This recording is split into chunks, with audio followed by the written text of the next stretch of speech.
Yo, what's up sa iyo mga Chokoy? Good afternoon. So for today's video, tayo magpapainom ng ating isa pang baka. Ako nga pala si Chokoy, isang corporate employee na nangangarap magkaroon ng sariling farm. So ito po yung ating forma ngayon, no? Naka-boots tayo. So yan yung mga nilalakad ko guys. Magdadala tayo ng isang balding tubig papunta pa dun sa dulo.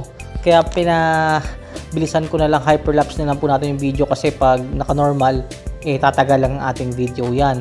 So pagdating ko po dyan, magpo-poso pa tayo, magpo-bomba pa tayo ng poso.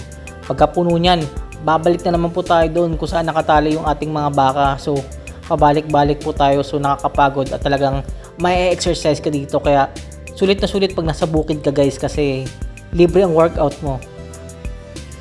So pagdating po natin yan, pinainom natin si Christmas. Ito po si Christmas, yung aming bakang napaka galing uminom ng tubig at napakatakaw kasi medyo mababa lang po siya.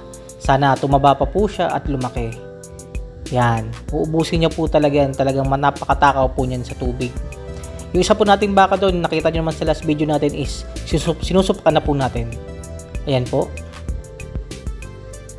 Sinisimot niya po talaga. So yun lang po. Peace around the world in X-axis. Bye bye. God bless po.